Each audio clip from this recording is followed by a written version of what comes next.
मुंबईच्या शिवाजी पार्क येथे वंचित बहुजन आघाडीच्या वतीनं संविधान सन्मान सभेत लाखोचा जनसमुदाय जमला।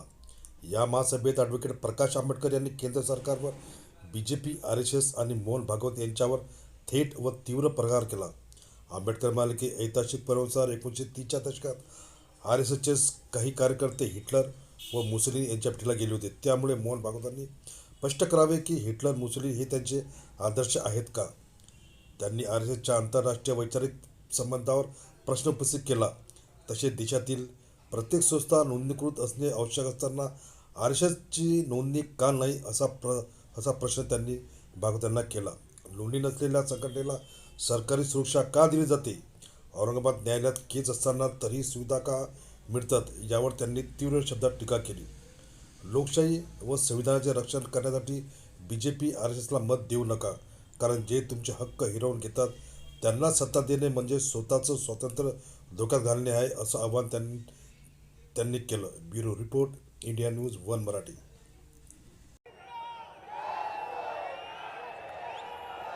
मंचावरती उपस्थित सर्व नेतेगण, निमंत्रित उपस्थित बंधूंनो आणि भगिनींनो,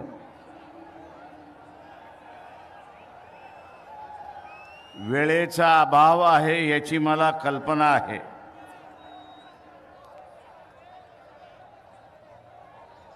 इथे ज्या परिस्थितीमध्ये आपण उभे आहोत, संविधान आज आहे आणि म्हणून आपण आज सारा संविधानाचा सन्मान करत आहोत। पण जी गती चाललेली आहे, त्या गतीतून इथला असणारा संविधान राहील याची काहीच गॅरंटी देता येत नाही, हे लक्षात घ्या।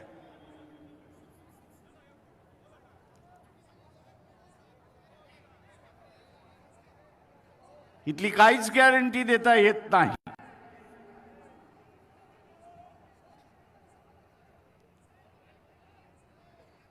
आणि म्हणून इथला बहुजनवादी, फुले शाहू आंबेडकरवादी हा स्वतःला संविधानवादी म्हणतो। आज त्याच्यावरती जबाबदारी आलेली आहे की त्यांनी या संविधानाच्या संदर्भात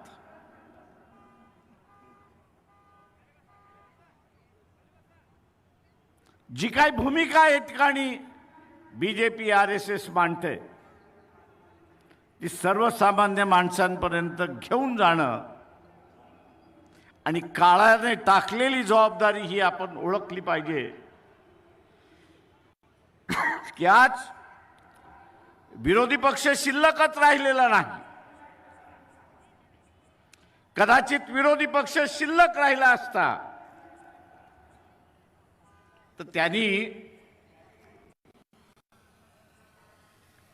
नकली प्रश्न उपस्थित केले नसते, तर त्यांनी असली प्रश्नाला हात घातला असता, हे लक्षात घ्या।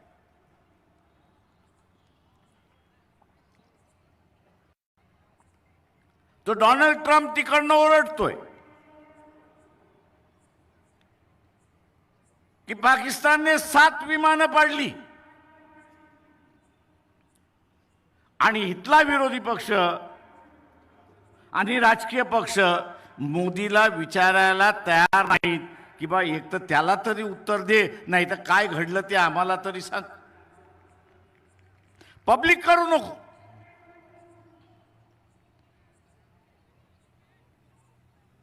पण जे मान्यता प्राप्त राजकीय पक्ष जे आहेत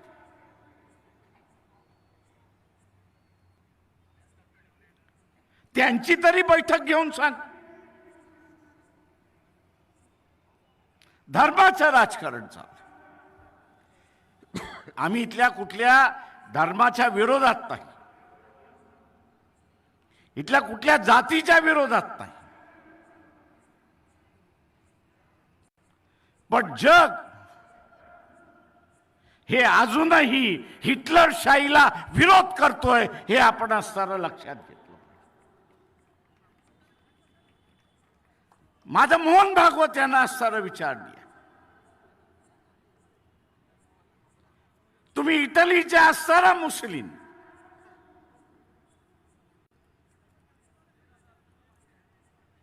हिटलरला तुम्ही भेटून आलात की नाही 30 साली, हे असताना सांगा.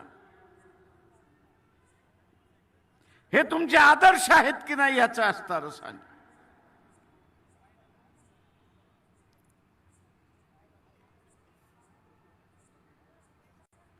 आणि एका काळी आणि आजही बैठकांमध्ये हिटलर आणि मुसोलिनी हा आमचा असणारा हिरो आहे म्हणून म्हटलं जातं. दुसऱ्या महायुद्धाचं जनक होते तर हिटलर होता आणि मुसोलिनी होता, अशी परिस्थिती.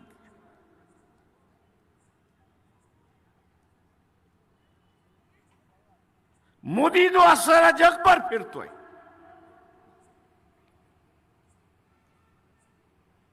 आणि जे भारतीय बसलेले आहेत इतर देशांमध्ये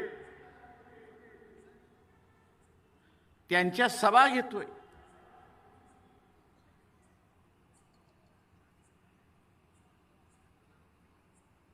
आपण पाहिलं असेल की अमेरिकेने सांगितलं आम्ही असणारा H1B1 विजा हा रद्द करतो आहोत. का? तर आम्हाला असणारा आमची लोकसंख्या प्रोटेक्ट करायची आहे, तिला सुरक्षित करायची आहे. कशापासून सुरक्षित करायची आहे? बाहेरचा आलेला माणूस काही वर्षानंतर या देशाचा नागरिक होईल, आणि काही देशाचा नागरिक झाला तर उद्याची इथली सत्ता जर त्याच्या ताब्यात घेतली तर हा इमिग्रंट जो आहे, बाहेर आलेला माणूस जो आहे, तो या देशावरती राज्य करेल आणि आमच्या लोकांना गुलाम करेल, अशी असणारी परिस्थिती. मोदीने फक्त भारतालाच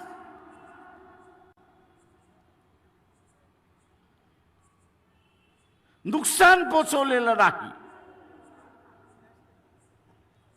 भारतालाच नुकसान पोचवलेलं नाही, तर त्यांनी जे भारतीय इतर देशामध्ये राहिलेले आहेत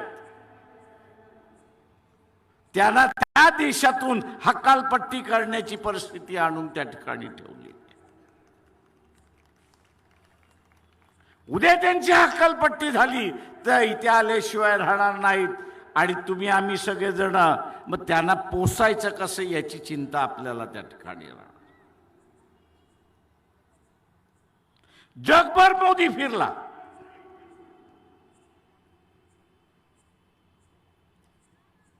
रशियाचं कच्चं तेल मोदी जगभर अंबानी मार्फत विकत राहिला, रिलायन्स मार्फत विकत राहिला.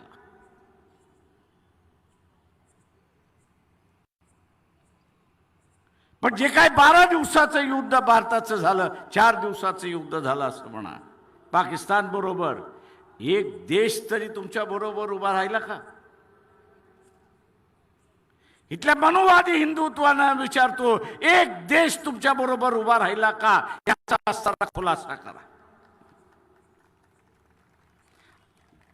आज एकही नाही. का नाही? तर या देशाला आता खतरा म्हणून समजल्या जातं, हे लक्षात घ्या.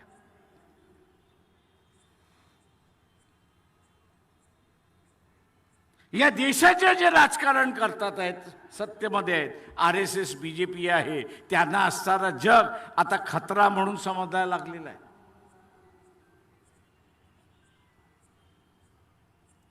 खतरा म्हणून त्या ठिकाणी समजायला लागलेले आहेत, आणि म्हणून एकही देश मित्रत्व करायला तयार नाही, अशी परिस्थिती आहे.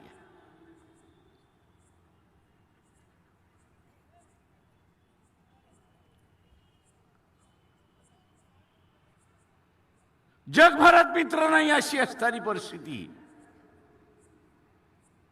आणि आर्मी चीफ एका बाजूला म्हणतोय की 3 महिन्यामध्ये ह्या ठिकाणी युद्धाचे दुसरं आपल्याला तोंड द्यावं लागेल.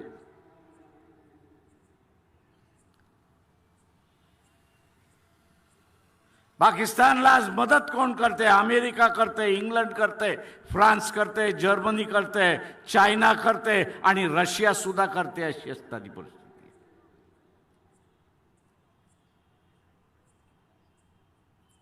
कारण का रशियाला स्वतःचं युद्ध जिंकायचं असेल तर चायनावरती अवलंबून राहावं लागतं आणि चायनाला अरुणाचल प्रदेश हा आपला प्रदेश आहे म्हणून सिद्ध करून घ्यायचंय आणि भाग घ्यायचा आहे.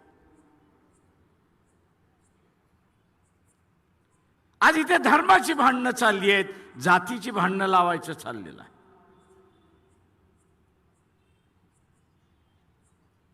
इथला मीडिया जो आहे तू ह्याची चर्चाच करायला तयार नाही. त्याच्यावरती बोलायला तयार नाहीये.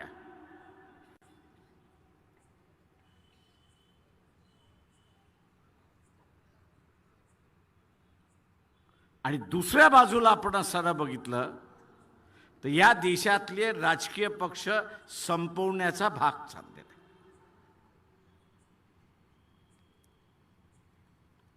विडाच उचललेला आहे. खरीद फरोश करो. माझं रिझर्व्ह बँकेला असं आव्हान आहे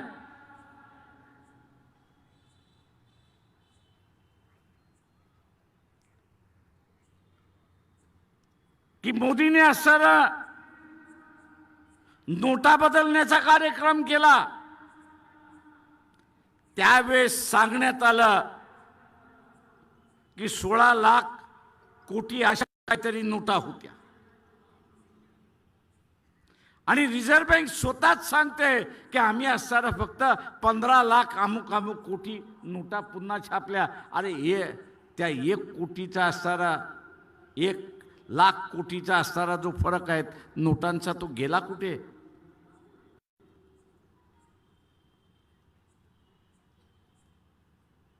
दुर्दैवाने मी म्हणेन की या देशातल्या विचारवंताबद्दल बाबासाहेबांनी जे त्यावेळेस म्हटलं होतं ते आज खरं व्हायला लागलं. तो म्हटला इथला इंटेलेक्च्युअल क्लास आहे, इथला विचारवंताचा वर्ग आहे. पण बाबासाहेब म्हणाले होते दुर्दैव आहे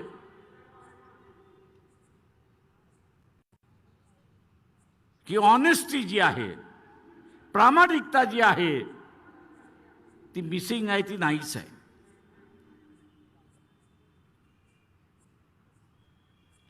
ती त्याच्या स्वतःशी सुद्धा इमानदार नाही अशी असणारी परिस्थिती.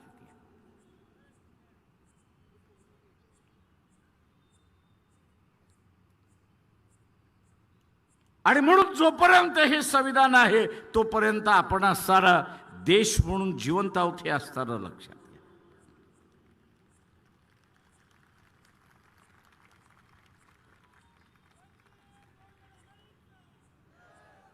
एका स्कॉटलंडच्या असणाऱ्या सभासदाचा असणारा पार्लमेंटमधल्या सभासदाचा असणारा उदाहरण देऊन बाबासाहेब असं म्हणाले होते की तुमची इच्छा असेल की आमच्यावरती राज्य करावं. त्याचं भाषण बाबासाहेबांनी तिथं असणारं मांडलं होतं आणि त्यांनी असं मांडलं की तुमची इच्छा असेल की आमच्यावरती राज्य करावं पण आमची इच्छा आहे की आम्ही स्वतंत्र राहायला पाहिजे. त्याचं काय? तो म्हटला संघर्षाशिवाय दुसरा मार्ग नाही. काय का तुम्ही आमच्यावरती राज्य करायला बघाल आणि आम्ही स्वतंत्र राहिलं पाहिजे याच्यासाठी आम्ही लढत राहणार. संघर्षाशिवाय दुसरा काहीच अर्थ नाही. ए मोहन भागवत आव्हान करतो तुला की जे संविधान बदलतोयस ते म्हणतोयस, जे संविधान बदलतोयस ते म्हणतोयस 15 दिवसामध्ये तुम्ही दाखल केलेलं असणारं संविधान या देशामध्ये चर्चेला सुरुवात करा. बाबासाहेबांनी लिहिलंय म्हणून आम्ही म्हणत नाही.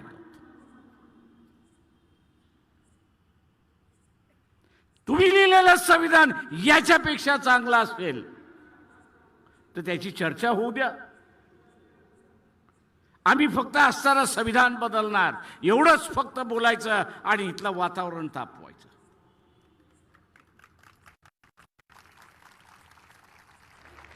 आम्ही संविधान बदलणार एवढंच म्हणायचं आणि वातावरण तापवायचं.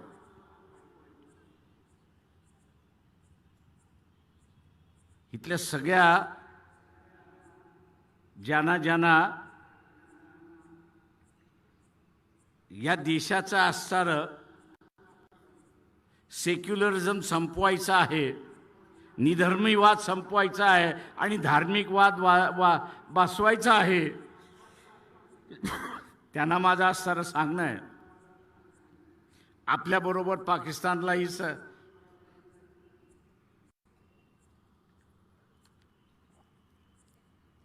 आपल्याबरोबर पाकिस्तानलाही स्वातंत्र्य मिळालं. ईस्ट पाकिस्तान, वेस्ट पाकिस्तान 80% दोन्ही भागातली जनता ही मुस्लिम धर्माचे होते. धर्म हा त्यांचा आधार होता.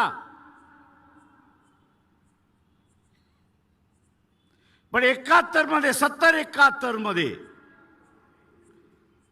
वेस्ट पाकिस्तानने ईस्ट पाकिस्तानवरती अत्याचार केले. त्यांची असणारी लोकशाहीतली मेजॉरिटी त्यांनी असणारं स्वीकारली नाही. युद्ध झालं, नवीन बांगलादेश निर्माण झाला. नवीन बांगलादेश या ठिकाणी निर्माण झाला. ताजं उदाहरण आपल्याकडे आहे की धर्माच्या आधारित राष्ट्र हे कधी टिकत नाही. धर्माच्या आधारे राष्ट्र कधी टिकत नाही.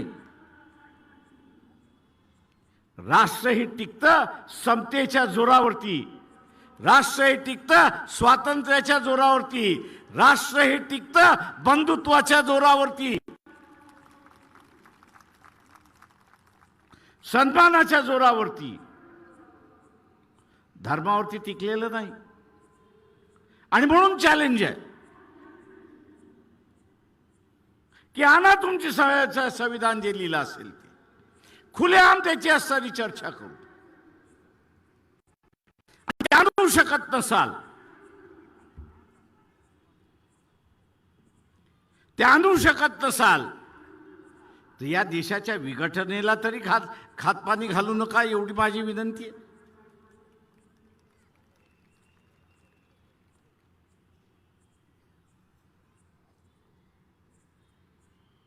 वैचारिक भांडण हे वैचारिक भांडण राहील. आज वैचारिक भांडणाचं युद्धामध्ये दिसतंय. 2दा युद्ध थांबवली मी.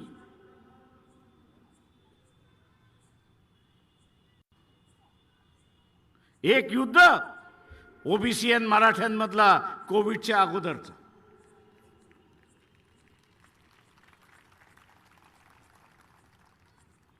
ओबीसी आणि मराठ्यांमधलं कोविडच्या अगोदर.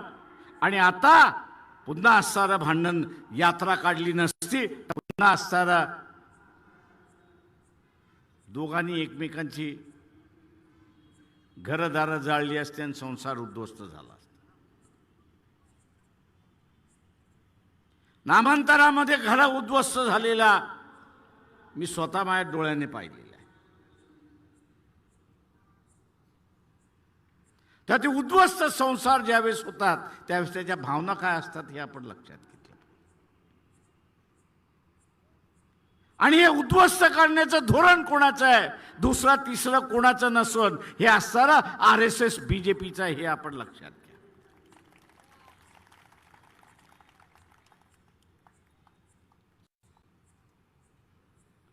आणि म्हणून आम्ही असणारं इथं आव्हान करतोय,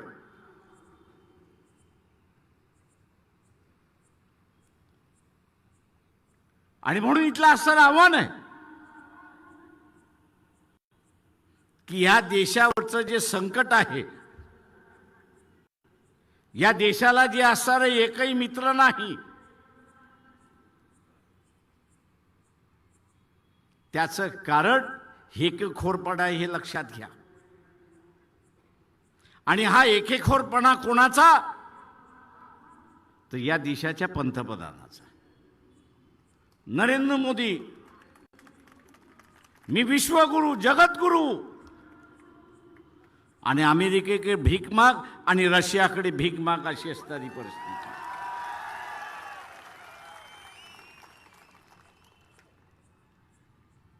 आणि ते मग म्हणतात, ठीक आहे, इतर वेळेस तू हो जगद्गुरु,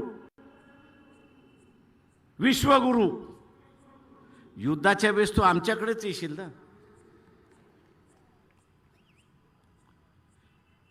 तेव्हा तुला हत्यारच आम्ही देत नाही, मग काय होणार आहे?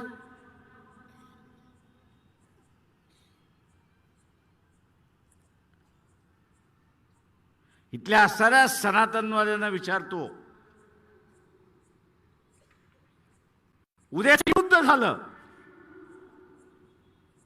आणि अमेरिका असेल, इंग्लंड असेल, फ्रान्स असेल, जर्मनी असेल, रशिया असेल, चायना असेल, हे जर पाकिस्तानला हत्यार देणार असेल तर तुम्ही टिकणार आहात का?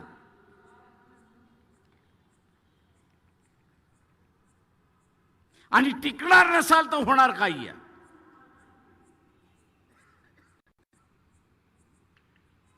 ज्याची चर्चा या ठिकाणी केली जात नाही ती म्हणजे भारत हा जगातला सगळ्यात मोठा मार्केट आहे, हे लक्षात घ्या.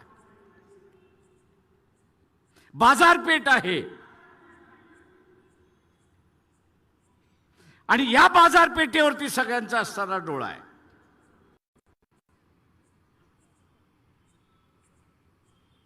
अगोदरच्या सरकारने थोडं थोडं थोडं थोडं सगळ्यांना असताना दरवाजे उघडे केले आणि आपले संबंध जपले.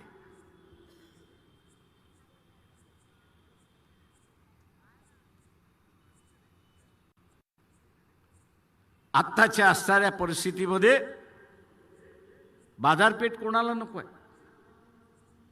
स्वतःवरूनच ठरवा. एखादी सोन्याची पेटी तुम्हाला पळवता आली तर तुम्ही पळवणार की न पळवणार हे सांगा. पळवणार की न पळवणार? मग जी तुमची वृत्ती आहे ती जगातल्या माणसाची झाली तर काय हरकत आहे? बाजारपेठ मिळवण्यासाठी काही करायला त्या ठिकाणी तयार होतील, हे लक्षात घ्या. काही जण दाऊद इब्राहिमचे साथीदार झालेले आहेत, काही जण तिहार जेलचे साथी झालेले आहेत, काही जण कोर्टाचे साथी झालेले आहेत. आणि मोदी ह्या सगळ्यांना त्या कठपुतलीच्या बावल्यासारखं नाचवतोय, अशी असणारी परिस्थिती आहे.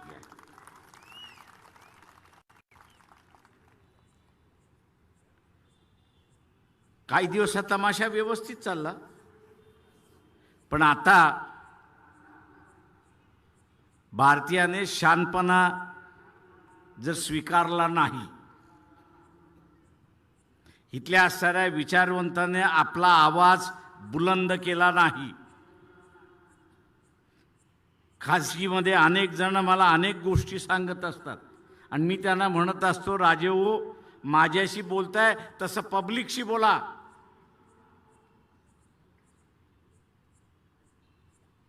ते म्हणतात, कसं काय प्रकाशराव पब्लिकशी बोलायचं? बसलेला आहे ना. म्हटलं कोण?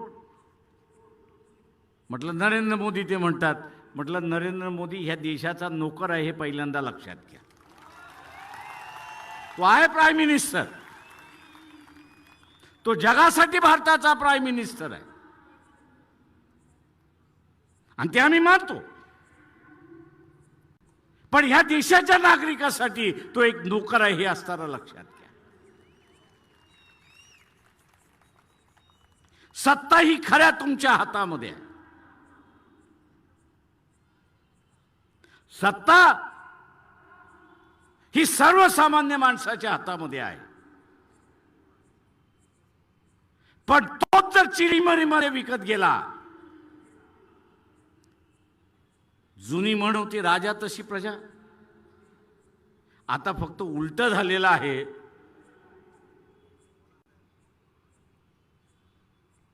की प्रजा तशी राजा. आता ही म्हण उलटी झालेली आहे. प्रजा तशी राजा. प्रजा जर बेईमान असेल तर राज्यकर्ता कुठला असणार आहे, इमानदारीत राहणार आहे.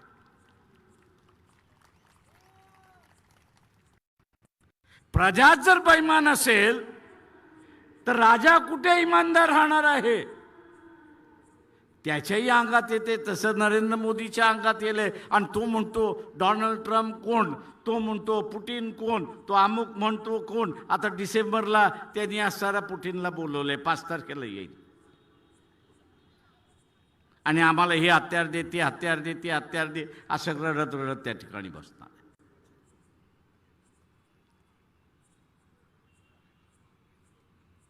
आत्ताचा असणारा हा जो काळ आहे, आपण आपल्या प्रश्नावरती तर लढतो. आरक्षणाचं असेल त्याच्यावरती लढतो, अभिमानाचा आहे त्याच्यावरती लढतो, बेरोजगारी आहे त्याच्या विरोधात लढतो. पण त्याच्याच बरोबर जे प्रश्न नव्हते ते मोदींनी आता निर्माण केले, हे लक्षात घ्या.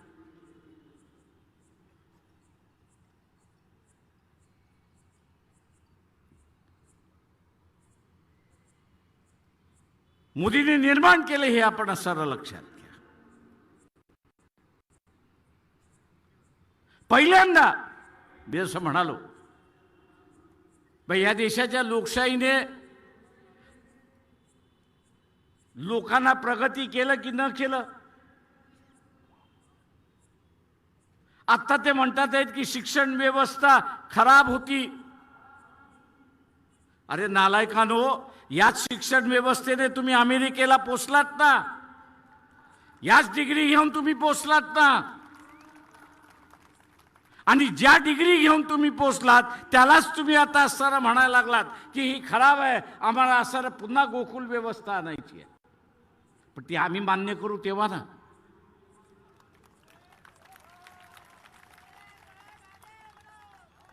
जुन्या गोकुळाची तुम्ही जर व्यवस्था केली ते इथलं 70% लोक ही शिक्षणच घेऊ शकत नाही अशी परिस्थिती आहे.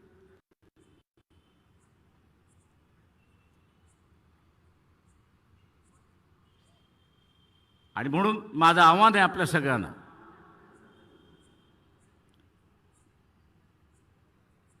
की या देशातली विरोधी पक्षाची भूमिका, या देशातली विरोधी पक्षाची भूमिका ही आता वंचित बहुजन आघाडीच्या खांद्यावरती आलेली आहे. पण मी म्हणालो जसं खांद्यावरती आलेली आहे, वंचित बहुजन आघाडीच्या मतदारावरती आलेली आहे.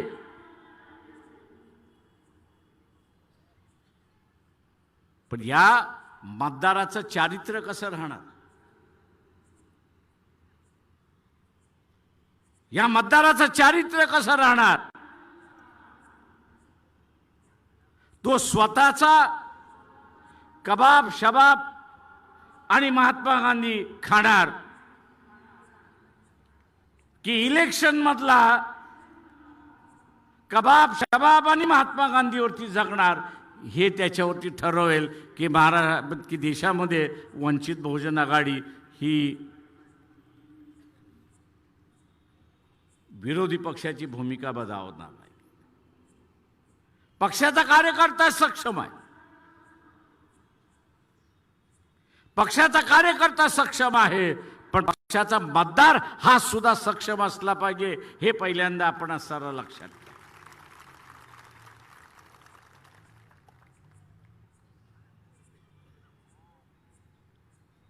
पक्षाचा मतदार हा सुद्धा सक्षम असला पाहिजे. आणि ज्यावेळेस पक्षाचा मतदार सक्षम असेल त्यावेळेस या देशातले विरोधी पक्षाची भूमिका ही आपण निभावू शकतो आणि निभावू शकतो, हे आपण लक्षात घ्या.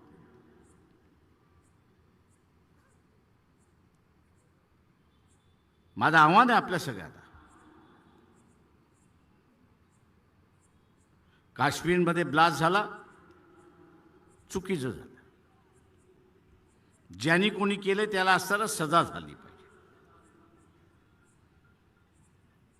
ज्यांनी कोणी केलं त्याला असताना सजा झाली पाहिजे. पण त्याच्यामुळे असताना सगळे काश्मीरी टेररिस्ट आहे असं जे संबोधनाला लागलेलं आहे सरकार, हे चुकीचं आहे. मी असताना विचारतोय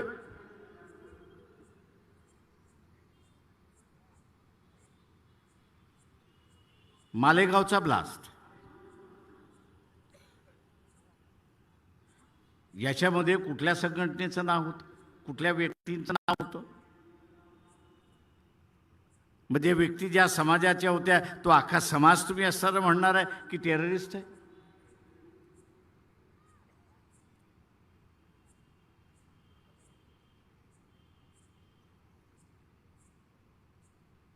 हे जे मार्किंग केलं जातंय, ब्रँडिंग केलं जातंय, हे देशाच्या एकतेला सगळ्यात मोठा धोका आहे, हे लक्षात घ्या.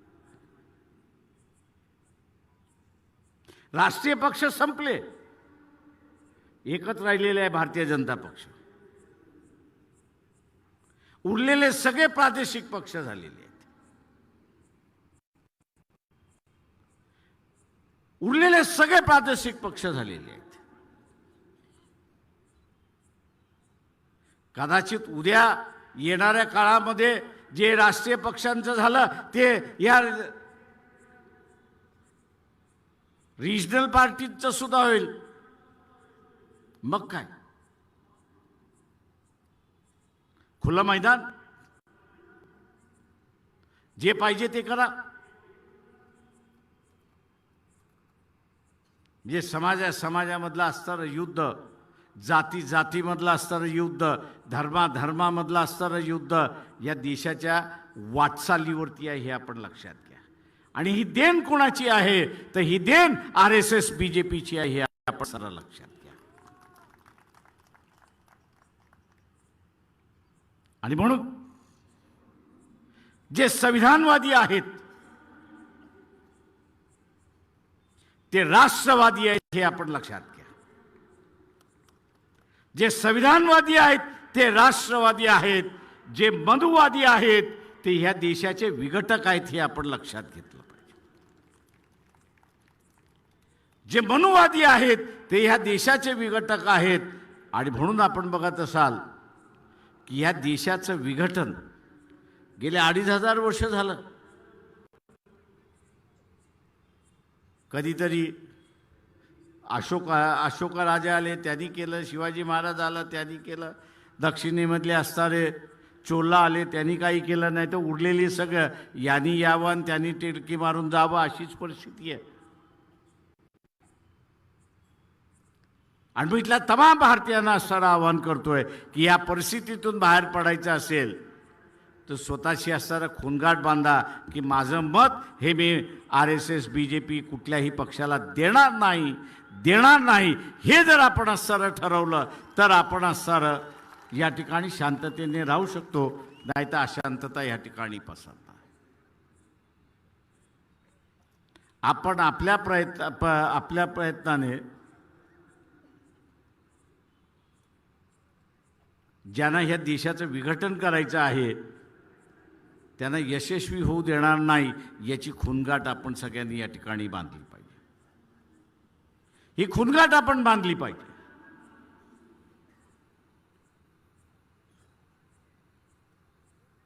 RSS म्हणतं की आम्ही असं ब्रिटिशांच्या अगोदर आला सर. या देशाचं स्वातंत्र्य मिळालं, राज्यघटना आली. या राज्यघटनेमध्ये लिहिण्यात आलं की कोणालाही संघटन स्थापन करण्याचा अधिकार आहे, पण तो करत असताना त्यांनी कुठल्या तरी असणाऱ्या नियमाखाली स्वतःला रजिस्टर करून घेतलं पाहिजे. आमचा सवाल आहे RSSला की तुम्ही स्वतःला रजिस्टर का करून घेत नाही? साधं गणपतीचं मंडळ आणि उत्सव स्थापन करायचा असेल तर तिथली सगळी माणसं उठतात आणि चॅरिटी कमिशनरच्या ऑफिसमध्ये जाऊन तिथला फॉर्म भरतात, टेम्पररी रजिस्ट्रेशन घेतात. कशासाठी? तर सरकारने सांगितलं की इथं असणारा उत्सव साजरा करायचा असेल तर तुम्हाला असणारा चॅरिटी कमिशनर के रजिस्टर झालं पाहिजे, जमा वजा खर्च तुम्ही त्यांना दिला पाहिजे.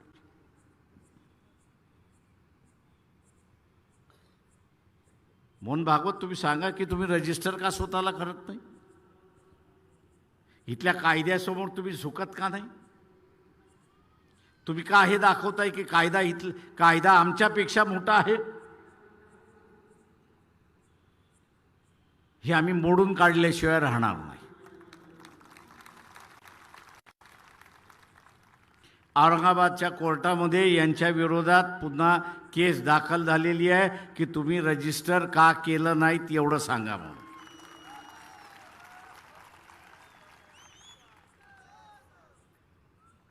तुम्ही रजिस्टर करून घ्या, आमचं भांडण मिटलं. तुम्ही रजिस्टर केलं नाही तोपर्यंत आम्ही तुमच्याशी भांडणार आहोत.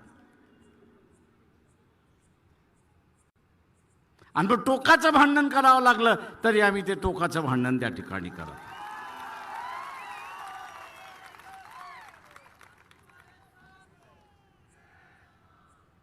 त्या औरंगाबादचे पोलीस आता असणारं मला घाबरतात.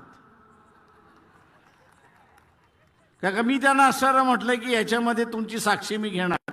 तुम्ही असणारा जी संघटना रजिस्टर्ड नाही त्याला पोलीस प्रोटेक्शन कसं दिलं तेवढं सांगा. तुम्ही पोलीस प्रोटेक्शन कसं दिलं तेवढं सांगा. आणि म्हणून माझं आव्हान आहे आपल्या सगळ्यांना की एक जबाबदारी आपल्यापुढे येऊन पडलेली आहे आणि ती जबाबदारी पार पाडायची असेल तर आज जी उपस्थिती आपण आज शिवाजी पार्क मैदानामध्ये दाखवलेली आहे तीच उपस्थिती आपली जे इलेक्शन चाललेलं आहे त्याच्या मतपेटीमध्ये सुद्धा दिसलं पाहिजे, हे लक्षात घ्या. सभेतून आपण एक सुरुवात केली, पण तिला संपवायची असेल तर ती मतपेटीतून संपते हे असणारा लक्षात घ्या. कारण का मतपेटीतून असणारा इथला राजा तयार होतो हे लक्षात घ्या आणि तो राजा इथला राज्य करतो. आणि म्हणून मतपेटीतून सुद्धा आपलं मत बाहेर पडेल ही अपेक्षा बाळगतो आणि आपली रजा घेतो. जय भीम, जय भारत.